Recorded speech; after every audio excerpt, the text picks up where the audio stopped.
Wow, yes, welcome. Not the Top 20 podcast, Championship Recap, sponsored by Sky Bet and the Sky Bet EFL Building Foundations Fund. When I thought about how I'm feeling about the Championship, League One, League Two at the moment, George, the analogy that initially sprang to mind was that of a roller coaster, because we're at the business end of the season. Every game week, every league, every result is making us lurch from left to right, up and down. And then I realised Winter Olympics was a couple of weeks ago. It's probably more of like what I imagine a skeleton luge situation. Because roller coasters mainly just up and down, aren't they? Massively depends on the roller coaster, I would say. Oh, I've only been on up and down once. I would say normally you go up and up and up and up and up and up and up and up and up and then down and then up and then down and then up, which is the whole point. So and then it comes to a stop. It comes to a halt. Yeah, I would say surely the actual best analogy for a fairground ride would be the ones where you sit and there's a pole that goes up and you go all the way up and then down and then up and then down and then up would be the best football. But yeah, yes. I don't know what I was going to say. You've officially now called it the business end. Yes, for sure it's the business end. Okay.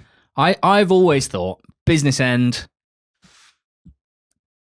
10 games to go.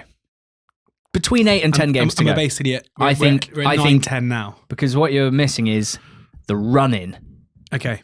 That's like 6 games to go. Right. I guess all clubs are currently meaning business. So that has to be the literal. Absolutely. Well, we keep saying teams in the Championship are on the beach and then they go and win. Like QPR were on the beach, they won 6-1. Hey, spoiler alert. It's 2026. You just go, you're a digital nomad. you can still conduct business from the beach these days. Yeah. And there's an incredible app that you can use if you do want to travel and still use whatever you use. We'll get into it later. George, Coventry City season has been one of those roller coasters that you described. Up and up and up and up and up, and then a little bit of down and then a little bit of up, and then very brief down when they lost at home to Southampton last weekend, but we were pretty chilled about it. And they bounced back this weekend, beating Swansea by 3-0 and extending their lead over Middlesbrough, over Ipswich, over Millwall. They are 9 points clear now. Yeah, I like the idea of we're going to go through every single team and say which fairground ride their season most. For Swansea, what would it be? Like the Dodgems, I guess, maybe? Yeah. Narrowly avoided disaster early on and now just kind of swanning around, bumping off things.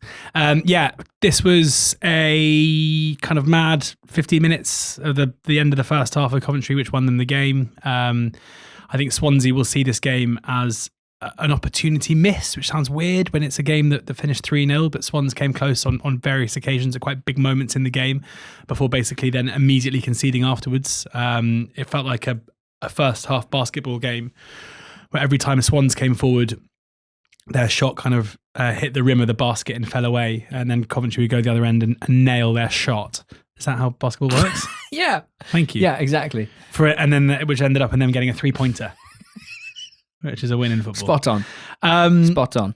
Yeah, they had a few chances. Brandon Thomas Asante scored a free throw. He scored exactly. Put them ahead. And then one of the goals. It was a weekend of really nice finishes from range that aren't your usual just bangers. And Matt Grimes' volley with his left foot was one of those. He waited, he kind of let it dip just before it hit the ground and struck it really nicely, and the ball flew into the bottom right-hand corner.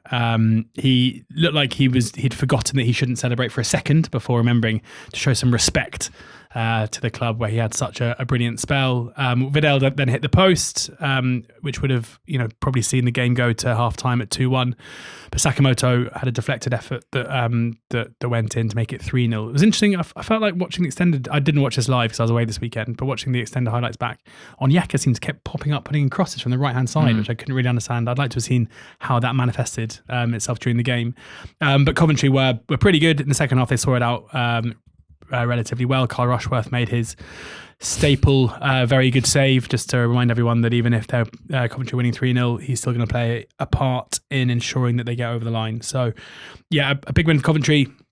Frank Lampard still looking pretty, I think, maybe just a bit spooked by what happened a couple of months ago. Yeah. He seems like he's still pretty steely in his determination to go over the line rather than enjoying it too much, with a 9-point gap now to Middlesbrough in second, and then an 11-point gap, albeit with Ipswich having a game in hand, and Millwall as well, but they played the game more. It does feel like, not to go too football cliches on you, but like, how much is it a foot? Is it a foot in the Premier League at this stage?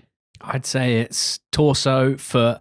There's like a heel Okay. still in the Championship. Right. Yeah. But it's also the fact that they've got top 2, top 3 form over the last 4, 6, 8, 10, 12 games. Like, and the other two teams who have been keeping pace with them form-wise are Southampton and Norwich, who are part of the playoff battle and part of the mid-table picture in terms of Norwich. So even the teams with whom they've been battling for automatic promotion have been significantly kind of slower than them over this last chunk of games, and that'll see them get over the line pretty straightforwardly, I'd have thought. Straightforwardly. That's a good word. Blackburn 0, Middlesbrough 0. Lots of nice play in build-up for Borough. Lots of bad finishing and no goals scored. Plus ça change, plus c'est la même chose. Right. What does that mean in English? Nothing changes. Everything's the same. The more things change, the more they stay the same. Basically the same as the thing as what I said. Yep. Thank you. Aidan Morris, probably, in my eyes, most guilty of just a huge lack of composure inside the box, slashing a shot wide when well placed. But others too.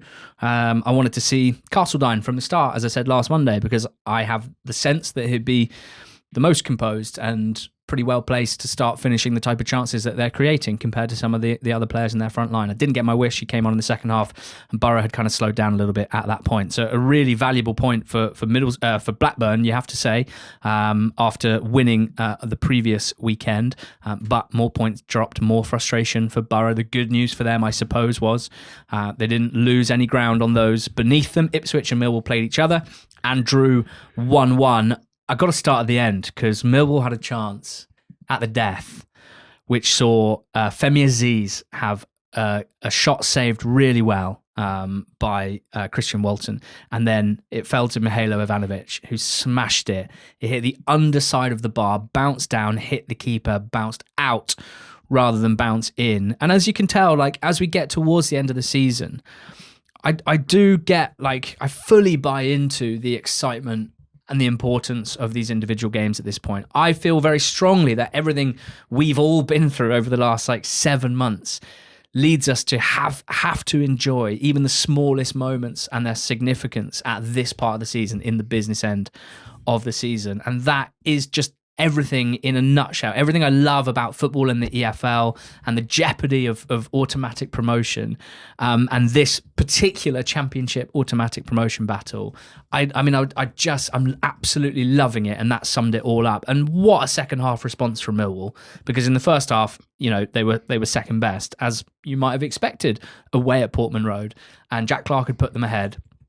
Anthony Patterson in the goal, in Millwall's goal, had made probably the best save of the season to deny Ipswich in the first half. Just an absurd reaction save to keep out Athon, and then conceded a goal that looks pretty bad. I think the reverse angle, if I may defend Patterson, shows that there's an angle from behind Clarke's shot.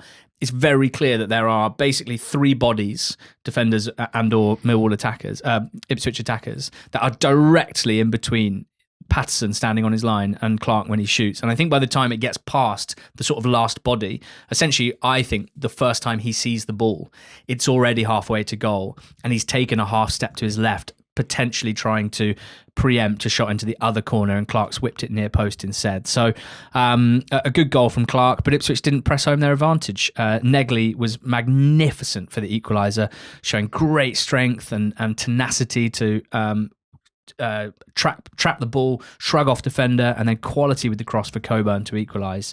Just really impressed with what I saw from Millwall here. It would have been damaging for them to lose at Ipswich. No one would have blamed them. There'd have been no shame in it. Instead, they said, no, we're still here to be part of this top 2 battle. Like, look at Borough, look at Ipswich, and then look at us as the third most likely. At your peril, we are still here, and we've got plenty about us.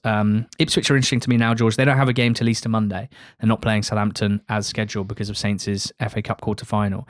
On Easter Friday is only Middlesbrough at home to Millwall, which is delectable. But then Ipswich, because they will have 2 games in hand come Easter Saturday. They will play 2 games between now and the end of the season when no one else is playing. So they will be, in some ways, still sort of the main characters of this top 2 battle, in that they will have 2 opportunities to pick up points when no one else is playing around them. It's away at Portsmouth on the 14th, a Tuesday night, and then away at Saints 2 weeks later. So their fate will, to a certain extent, be decided on the South Coast in games when everyone will be watching them, and they're not easy games either. I mean, do you have any automatic promotion picture feelings as of now? Well, I was just going to ask you. We have been talking for quite some time now about it being Borough, Ipswich, maybe Millwall, and for a time, possibly Hull. Looking at the league table now, can you make a case for Southampton being in with a chance of finishing the top two? I know it's incredibly unlikely, but given how well they're playing at the moment, the gap to Middlesbrough is 8 points. It feels like a lot. But Middlesbrough clearly struggling under the pressure of late season. As you've already mentioned, they play Millwall next, which means one of those teams is going to drop points. Southampton still have Ipswich players. You mentioned, if they were to win 7 of their remaining 9 games. Can I do some maths for you? Yes. Because they've got 7 games to go, Sorry. not 9. Yeah, that helps. I reckon best case scenario for Southampton, 6 wins and a draw, let's say. Okay. 6 wins and a draw, of which one would be against Ipswich. Yeah. Okay. They're not playing any of the other teams above them. Okay. 6 wins and a draw would be 19 points. That would take them to 82 points. For Borough not to get to 82 points, they would have to get 10 points or fewer from 7. Ipswich not to get to 82 points, they would have to get 12 points or fewer from 8 games. Millwall would have to get 12 points or fewer from 7 games. The chances of those 3 things all happening seems incredibly low. Yeah, I agree. So what about Hull? Slightly more likely in terms of the points gap, but slightly less likely because they're not playing as well as Southampton, and they don't have as good players as Southampton, and I wouldn't expect them to pick up as many points as Southampton between now and the end of the season. I think I agree. I'm just looking for the first time. Obviously, it's because it's a weekend that's come after Millwall, Ipswich, and Middlesbrough have all dropped points, and Hull and Southampton have both won. But it does for the first time. It just I guess it's even a case of if they win the next 3 games in a row, could there be a position where suddenly it looks more possible? Good God, yeah. Things can change very, very quickly. My guess is mainly maybe Hull fans, for example, will definitely think they can finish in the top 2 now. For sure. Yeah, well, they've got Oxford away on Good Friday, so they'll be chalking that up for 3 points, but not easy. And then it's Coventry and Sheffield United and Birmingham for them after that. So, yeah, I mean, look, I get less confident in my own predictions and what I think is going to happen the closer we get to the end of the season, even as there are fewer games to predict. I get less confident as we go. I get to this point and I basically just want to sit back and enjoy whatever happens rather than put my neck on the line and try and predict it. Hull beat Sheffield Wednesday, George. A bit of a gimme, as that fixture has been for most Championship clubs over the last few months. They went behind, but won 3-1. Yeah, I mean, you say it's a gimme. Coffee and I spoke on the betting show in passing about how it maybe was a more awkward game than it looked, and certainly when Jamal Lowe put Sheffield Wednesday ahead, I think the rest of the teams in that top 6 race would have been looking at this as maybe an unexpected gift. But Hull responded incredibly well. For Matt Crooks, in that situation when you've got a home crowd who are fully expectant of a win, to the extent that not winning this game would have been seen as a total disaster and a massive dropping of the ball in terms of what Hull can do this season. To bounce back from going 1-0 down by scoring within a minute, I think is important and impressive. And it's yet another time that Hull, when faced with a moment in order where they need to produce, they do it. And that's been their staple all season. And it's why they've made a mockery of those of us who just look at the kind of binary underlying numbers in XG terms. And they won the game fairly comfortably after that. They went in at half-time, 2-1 up thanks to an Ayew for own goal. And then a brilliant move and a lovely finish as well from Carl Joseph, who put in the ball for Crooks for the first goal. He is looking good. He's someone who, again, this is not necessarily the final third, final action that we've come to expect from Carl Joseph. Normally his running is impressive. I'm sure he's one of those classic players where a lot of Hull fans sometimes will find him wanting for quality, but I reckon if you spoke to Joe Gelhardt and he spoke to Ollie McBurney, whether or not they like playing with Carl Joseph, I'm pretty sure they would say yes. For sure. Because he just won't stop running and he's incredibly selfless when in possession too. But this was a classy first touch and a brilliant shot with his left foot into the far corner. This is a game where Hull would have expected to win. They won it, but it wasn't easy, and they again showed the character and the belief needed to come through a difficult situation. So, yeah, a big win for them. And as I say, they're just a funny team at the moment, Hull, because given Southampton's current performance level, if you're a Wrexham fan, a Derby fan, Norwich possibly, but like mainly Wrexham and Derby, who are the two teams that currently sit just outside the playoffs. I'm pretty sure you're looking at Hull now. I know Hull are 3 points ahead of Southampton, but you're looking at Hull. If you're a Hull fan, you're looking up, not down. You're thinking, can we get the couple of wins over Easter in order to put ourselves closer to Middlesbrough and try and have an impact in that top two? So there's a fair chance. It doesn't happen that often at this stage of the season where Hull feel like a team that could feasibly finish outside the playoffs, in the playoffs, or possibly even second. For sure. The good news for Hull, in an immediate sense, is obviously, as mentioned, Saints don't play on Good Friday. Hull have a chance at Oxford, potentially, to win and go 6 points ahead of Southampton. Then Southampton come back, they play Wrexham away, so that's 6th and 7th playing against each other, and then Southampton host Derby, which is 6th and 8th playing against each other. So in those games where obviously both teams can't win, Hull should, if they can do what they need to do in their games, the cushion, I would predict, will actually get better over the next 2 or 3 weeks, and that might help how people see it. Just quickly, Matt Crooks's 2 middle names are Davidson Ryder. Davidson Ryder Crooks. Has he got a Harley Davidson? Did his dad have a Harley Davidson at the time of Matt Crooks's conception of birth? And I reckon more likely his mum's maiden name is Davidson. Yes, Carly Davidson. Yeah. And his grandfather... Son of David. David. Winona Ryder. Yes. Now we're just saying words. I think that my next child's name might be Davidson. Might be Clive, Volkswagen driver, Maxwell. Yeah, lovely. Southampton beat Oxford by 2-0. That's now 9 wins and 3 draws in their last 12 games. It's an absurd run they're on. How did the game play out? Saints went ahead within about 15 minutes. The first goal was... It's one of those goals where if you are the defending team, and I disagree with this, but you're like, why was the defensive shape better and everything else? I think it's just an unbelievable move where you've got a kind of recent England international in Harwood Bellis. Yeah, okay. Slipping a line breaking pass that goes through about 3 different lines. Yeah, incredible. Like pass. How to open up a low block.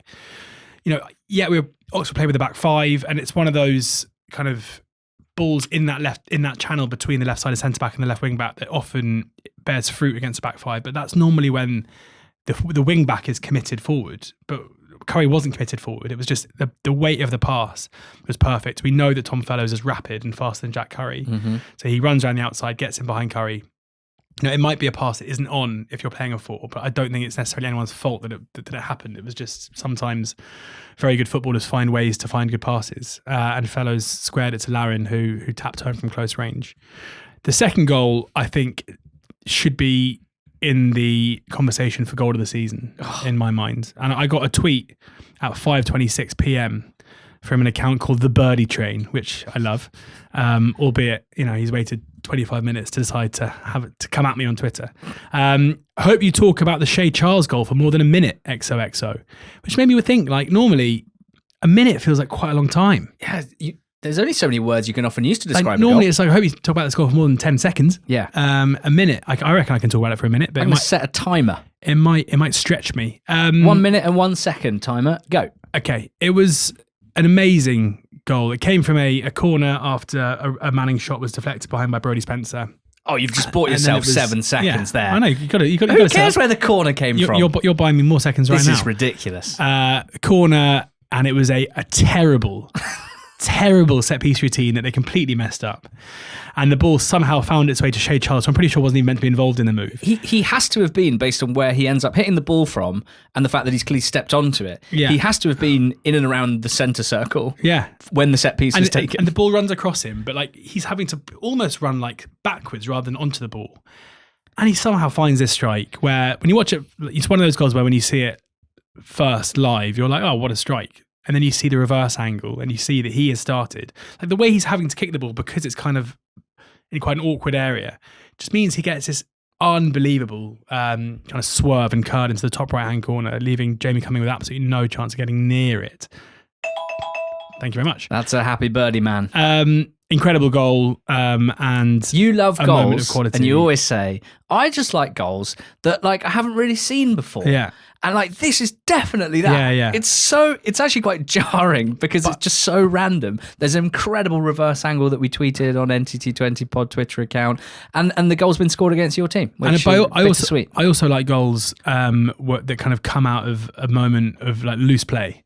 Yeah. And this is one of those where like it shouldn't. This isn't planned. This isn't scripted. It's just like he's had to fashion a shot out of a weird Footballers situation. are all robots now. It's too automated. Bang, Shay Charles, have that. Yeah. Will Lancashire missed a massive chance early in the second half where he did well to nick the ball off Howard Bellis and he raced clear. Just score and it, mate. Just kind of got the ball stuck under his feet and sent it wide. Had that gone in, maybe things would have changed. Maybe they wouldn't have changed. But Saints very deserving of the 3 points in the end. Oxford by no means embarrassed, even though being 2-0 down after 15 minutes maybe means it's not that hard to play okay off the back of that. But bigger games to come, or more winnable games to come for sure. But Saints march on. Now then, Sheffield United 1, Wrexham 2. A ginormous win for Wrexham this.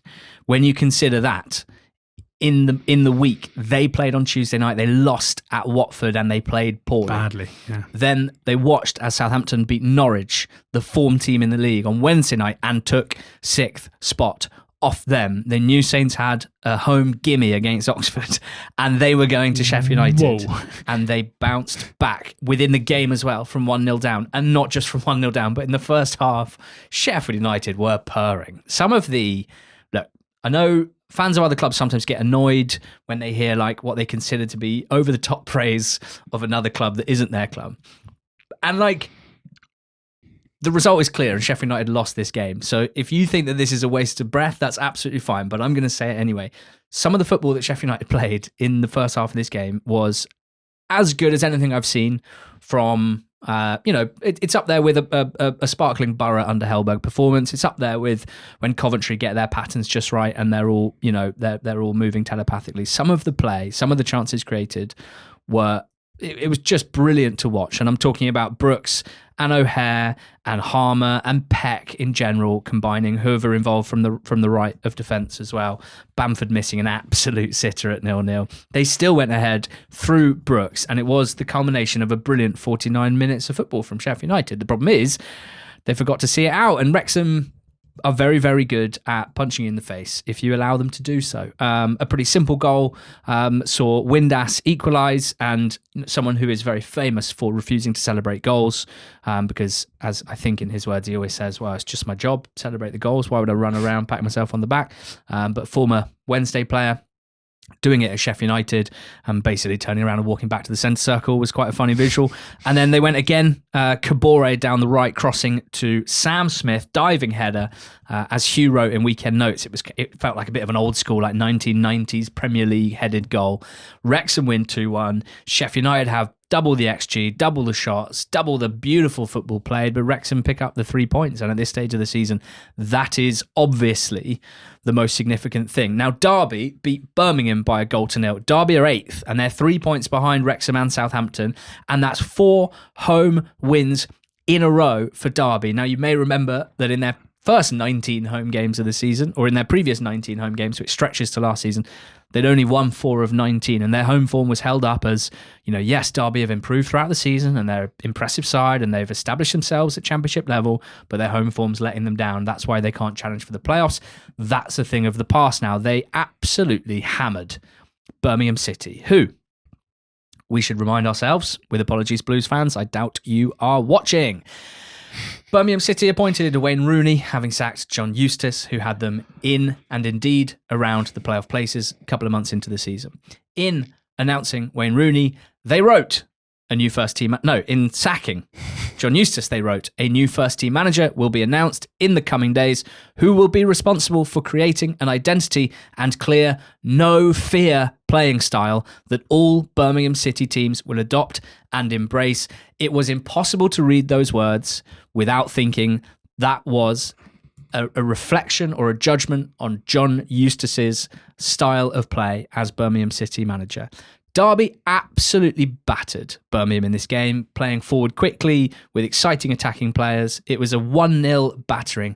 And after it, John Eustace completely deadpan, speaking to the radio, good. said, I thought we played really well today. I thought we played no fear football. And that, you have to say, is good stuff. It's interesting that you say, because you heard it on the radio. I heard it. I saw a clip tweeted by the club channels, which makes me wonder, did he say it twice? Which would be even better. I thought he was talking into a BBC Radio Derbyshire microphone. Maybe you're right. You're probably remembering better than me. He said it. Who knows? He said it once, he said it twice. He could have said it 3 times. I'd still love it. It's so good. And in fairness to Birmingham fans, if any of you are listening, it seems like the reaction from them has been, which is rare these days, wholly positive. Yeah. And they're just like, fair enough. Yeah. You know what? Like, you were screwed over. They said something and you've beaten us today and you're rubbing it in their faces, and that's okay because this is football. So I feel like everyone comes out of this well, but it's definitely one of those moments where sometimes players, managers do stuff to like bite back at former employers and you're like, I don't know if that's necessary. In this case, I think it was glorious. And I suppose the extra context from a Birmingham point of view, this defeat and particularly the nature of the performance, just another away performance with absolutely nothing to it, an increasing trend over the last few weeks of poor and worsening performances, and a sense that this might be coming towards the end of Chris Davis's reign, and therefore probably thinking about other managers, who's doing well in the current championship with different, who's overachieving, who have we had before, who's had us in and around the championship playoffs. I don't think Blues fans would actually want Eustace back, to be clear. I think they feel that they probably do need to play a different style of football. Whether that's true or not, I'm not entirely sure, but it's dripping with narrative all round. And Derby, let's be clear, they have moved through this season so well. They have evolved so much over time, and I personally think that Adjumang is a big part of that. He started the season injured. He came in and he had a bit of time to adapt. I honestly think he is such a threat and he is such a handful that whether or not he is scoring in games, I honestly think his mere presence is so terrifying for opposition teams at the moment. And I think Eustace is very, very good at making the most of that while also having players like Brewster and Brereton Diaz, who are not the sexiest attacking players as footballers, but who work really, really hard and cover a lot of ground and are happy to kind of be supporting roles rather than stars. And then Smodix, who is one of the best finishers in the league, who doesn't need lots of touches, but will find space where necessary and will finish chances pretty well. On opening day, only one player that started in this game, Matt Clark, started on opening day. Their team on opening day was a back four of Ryan Nyambe, Danny Bart, Matt Clark and Craig Forsyth. It's now Ward, Sanderson, Clark and Merkin, who's been a really good addition in January. Out wide, they had Blackett, Taylor and Jackson, both now playing in League One. Now they've got Brewster and Brereton Diaz. In midfield, they had Goodmine and Thompson. Now they've got Bobby Clark, who's been brilliant, and Lewis Travis. And up top, they had Carlton Morris and they had Ibu Adams in midfield as well. Now they've got Adjumang and Smodix. So the evolution over time, the squad building and the kind of... The interesting thing is it's not even that much over time. It's like it's an amazing... kind of shows how you can use windows, not only the end of the summer window for the first few weeks of the season, but also January, just to improve. Yeah. It's an amazing turnaround of quality. Obviously the on-pitch performances have been that too, but when you actually talk through the 11 on paper, even though we know that football isn't played on paper, it still looks much better now than it did then. And look, they're not out of Wrexham, Southampton and Derby. They are not the favourites to make the playoffs. They've got to go to Coventry on Good Friday. That'll be tough. Then they host Stoke on Easter Monday, and then it's away at Southampton. So a big couple of weeks, but they are absolutely in with a shout. And when you consider that they had 8 points after 10 games, it's pretty remarkable. From that point, right? So a 29-game sample size.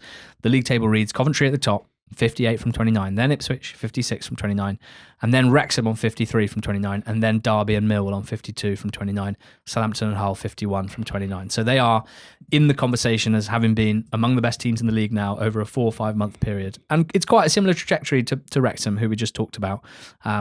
They have the third and fourth best records in the league in the last 5 months, and that's pretty notable. So they're both in the playoff picture, which currently we've got Ipswich and Millwall third and fourth on 69, we've got Hull on 66, Southampton on 63, then the dotted line, Wrexham on 63, but Southampton's goal difference is +6 better, then a 3-point gap to Derby, then a 4-point gap to Watford, and another 2 to Norwich, who are on 54, 9 points off the playoffs. That's where we'll stop it there for now. I'm going to say, George, that when it comes to Sheffield United, 13 points off the playoffs, and Birmingham City, 10 points off the playoffs, I am going to say those two teams are on the beach. Beaches. I like beaches. Ali, we used to ban each other from taking holidays during the football season just because it was too difficult to keep up to date with the leagues, but that's all changed with NordVPN. Watching sports when you're abroad, no longer the issue it once was. And that is why when I went to Spain around the turn of the new year, whenever you go overseas, it's not a problem. We can keep up to date with EFL, football, live stuff, highlights, all of it. So excited that I can barely get my words out. With NordVPN, you can switch your location from anywhere in the world in order to access the content that you pay for and enjoy at home. I use it to book flights to avoid price discrimination. It's great for cybersecurity as well, particularly if you use a lot of public Wi-Fi, as we do. It's just a great and important addition to modern life. And we've got an exclusive discount for NTT20 listeners, a discounted price and 4 extra months for free by heading to nordvpn.com/NTT20. That's nordvpn.com/NTT20. Right, let's go down towards the bottom of the championship where this relegation battle is pretty crazy. We know that Blackburn have drawn. We've already discussed that. We know that Oxford lost. What of the rest of them? Oh my God, what happened at Loftus Road to Portsmouth? This is a massacre. QPR 6, Pompey 1. Yeah, absolutely remarkable scenes. And this, of course, is the Sky Bet surprise. How could it not be? QPR beating Portsmouth 6-1. 6-1 to QPR. Obviously, this is a damaging result for Portsmouth, and we'll get into that in a second. But let's look at how QPR did this, because before I get into the goals, and there were some quality goals in there too, this has to be one of the most bizarre statistical games I think we've ever seen. QPR, for their 6 goals, only got the ball into the opposition box 6 times. 6 touches, that is. So not even 6 times, 6 touches in the opposition box, compared to Portsmouth with 34 occasions where they breached the opposition box. The QPR only had 9 shots in the game. 8 of those were on target. 3 of them were big chances. It's just wild how this game transpired. And it is in thanks to some brilliant finishing. Paul Smith put QPR ahead with a deflected effort that was, again, a really decent finish. Maybe the goal of the game from maybe the player of the game, Ryan Coley, who from 30 yards out just decided to caress the ball into the bottom right-hand corner, starting the ball outside the post. Yes, Pompey fans will think that Schmidt should have done better, but either way, it was a brilliant finish. Smith then got a second of the game with, again, a very good finish before Ryan Coley made it 4 after being set through in the second half down the right-hand side. And again, firing a kind of strike that makes me think that he could be pretty elite in terms of ball striking. A young striker that we haven't seen loads of in terms of his goal-scoring exploits. But in this occasion, with two of the goals of the weekend, I would say, in the EFL. Richard Kone converted a penalty before finishing his own one-on-one with an excellent finish to make it 6. John Swift had got 1 for Pompey with a nice strike from just outside the area too. But this is, whether you want to look at this QPR performance, like, is this going to be the start of a crazy run to the end of the season? Was there evidence here they're going to keep scoring 6 goals with an XG of 1.69? Probably not. I think we have to applaud this for what it was. An incredible attempt and successful attempt to breach what is an incredibly high line from Portsmouth. Pompey play with Conor Shaughnessy, with Regan Poole, with Conor Ogilvie and Terry Devlin. It's not a particularly quick back four, and given how high they're playing under Mousinho at the moment, it felt like with the pace of Coley in behind, with Smith taking up more central positions and Kone linking it together, and then him being the man running off for that final goal, they were able to exploit that really well. But mainly, this is just one of the best displays of finishing I think I've ever seen in the EFL. Some unbelievable goals, incredibly clinical and efficient in front of goal. Portsmouth have to hope that their opposition don't maintain this kind of level of efficiency. I can't imagine they will. For QPR, just enjoy it, because these days don't happen that often. And it's particularly sweet for QPR, having been on the end of something similar-ish against Coventry earlier on in the season, the 7-1 win where Coventry's shooting from the edge of the box and from outside the box was absolutely sensational. I've got to just take a minute to send some love to El Arbitro, Hugh, who, I mean, he is... if you like Ryan Coley's ball striking, I feel very similarly about Hugh's writing on NTT20.com. In weekend notes, I think he was responsible for the title, which included QPR go rompy on Pompey, which I really liked.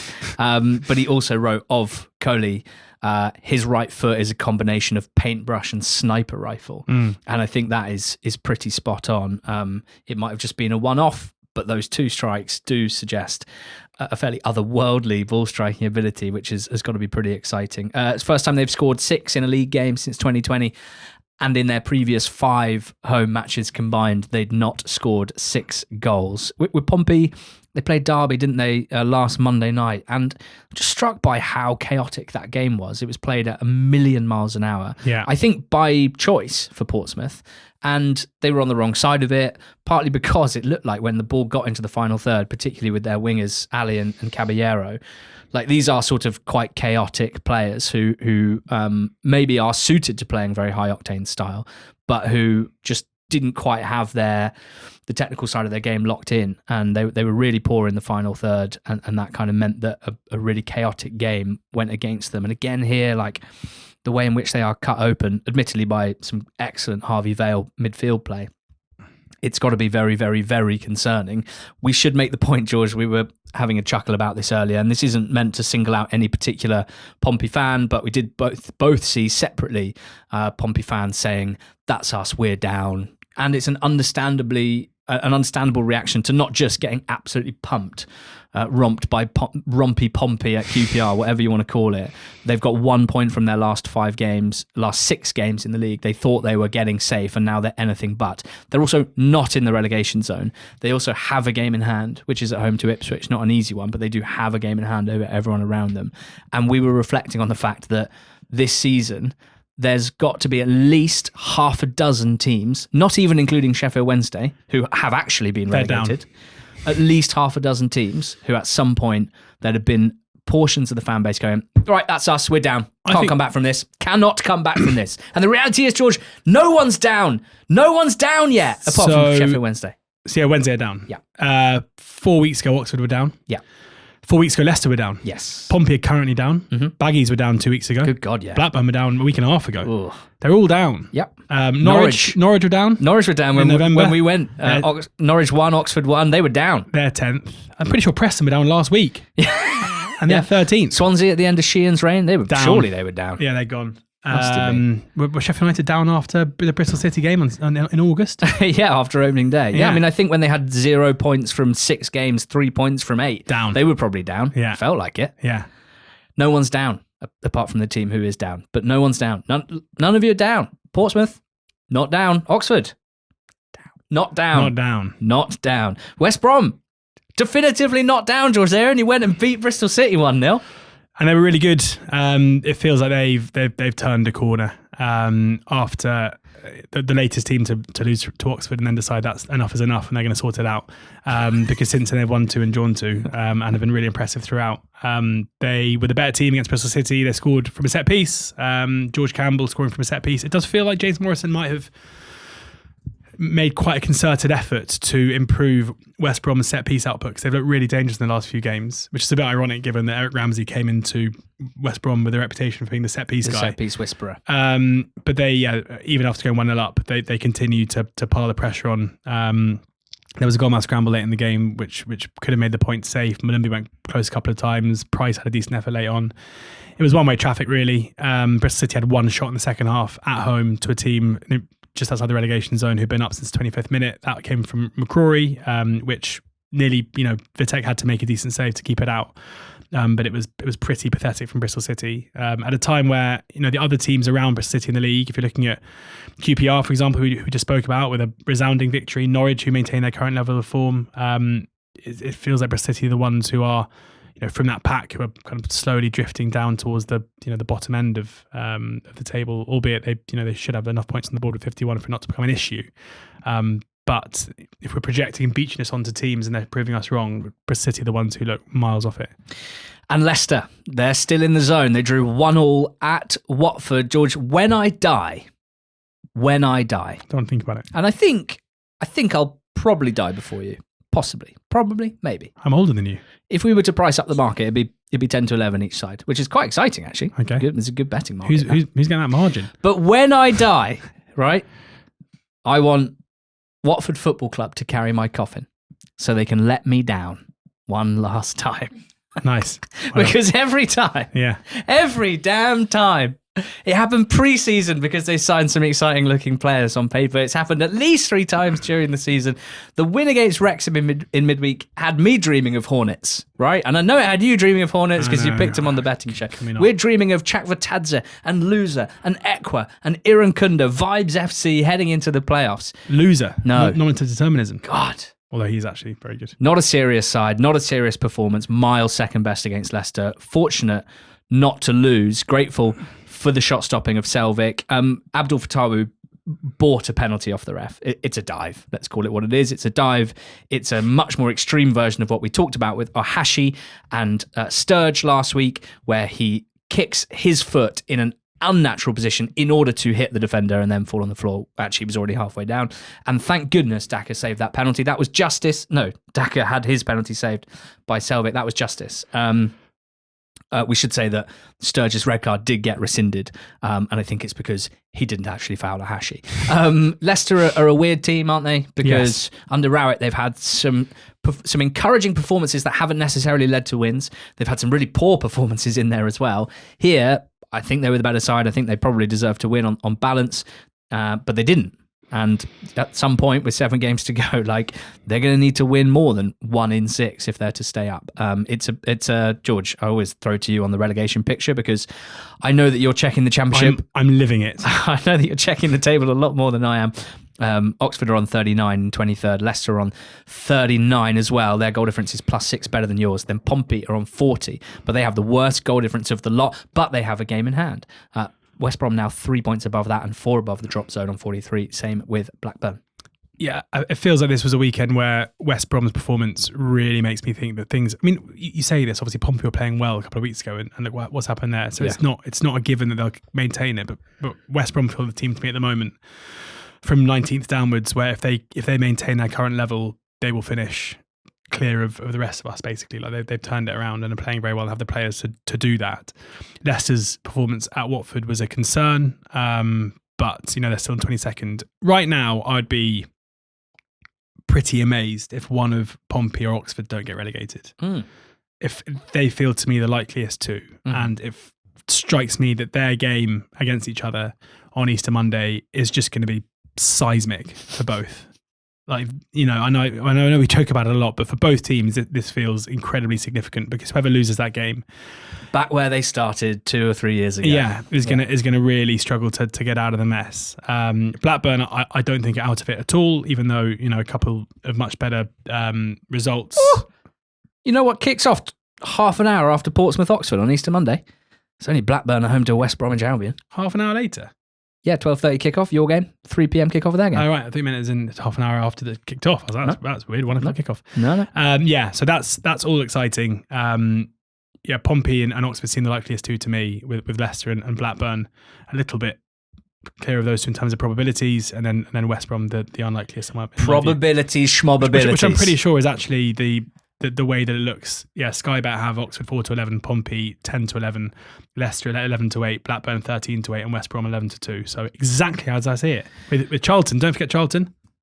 You're in line with the odds. Who'd have thought it? 40-1. I hadn't actually looked. That's good. Mr. Probabilities over here. Right, tell me about Charlton 0, Norwich 1. Then I'll tell you about Preston 3, Stoke 1, which I watched on my sofa on Friday night while you were in a pub in Killarney, which sounded much more fun. County Kerry. Tell me about Norwich's 10th win in their last 13 games. Okay. It was kind of an end-to-end game, this. Maatsen scored with another one of these very good goals on the day, but this one more a regulation. Just just drives a goal and just smashes it top right. Yeah. Why not?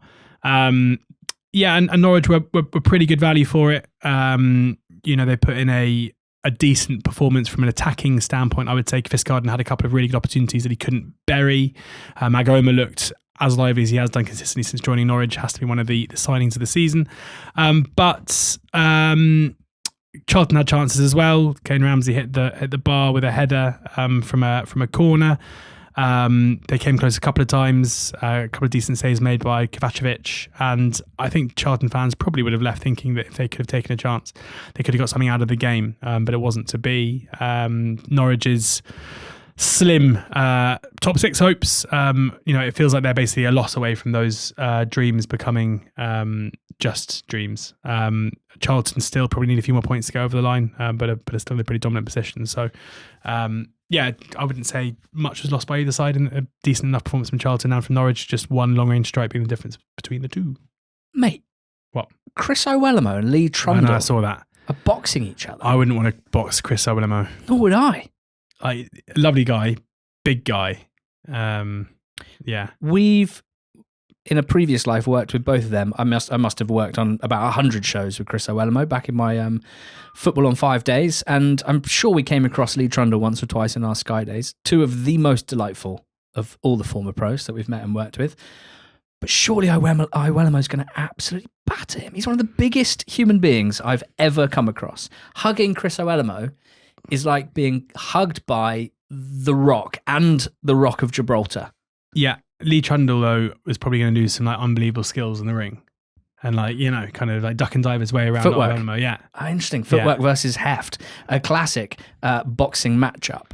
That's some incredible free promo for that one, which is going to be on TalkSports Boxing YouTube. George won't be watching. I might be watching. I was watching Preston 3, Stoke 1. Much more entertaining than I think many thought when they saw, when they hungrily checked the planner to see which game Sky had chucked up for us on Friday night as we get into the business end. Preston against Stoke. Okay, all righty.